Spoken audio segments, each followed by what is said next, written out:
For now, back to you, Simon. Jessica, thank you very much. With just under 10 hours left to go to register to vote in the general election, it's emerged that millions of people have still yet to do so. The Electoral Commission reports that 1.7 million applications to register to vote have been made in the past 5 weeks, with recent applications including almost 470,000 online applications from 16 to 24-year-olds. Our correspondent Nomia Iqbal went to meet young voters in Manchester. Here in Manchester, voter turnout was the lowest in the country at the last general election. This time around, the Electoral Commission has been trying to get the ball rolling and encourage people to register to vote before the deadline at midnight.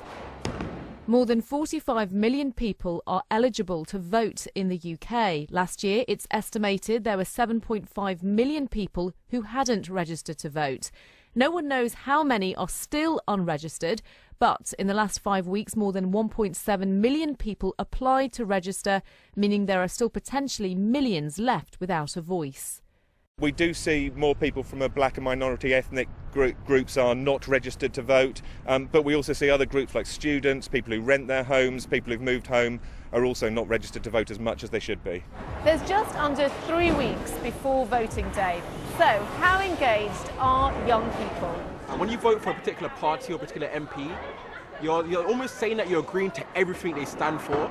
But what if I only agree for one thing or two things out of the 7 or 8 you're standing for? That means I'm kind of endorsing the things which I may not agree with. The feeling is that a lot of young people don't vote. That's the politicians, isn't it? And that's why we're not voting, because the politicians don't come out and talk to us. They don't ask us what we think. So it's like, it is a circle. They won't come to us, we won't go to them. Do you think it should come from them? Yeah.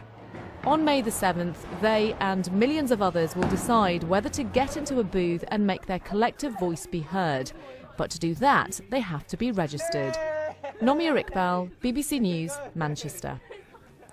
And if you haven't registered to vote yet, you've still got time to do so online. You can find out how on our website at bbc.co.uk/news.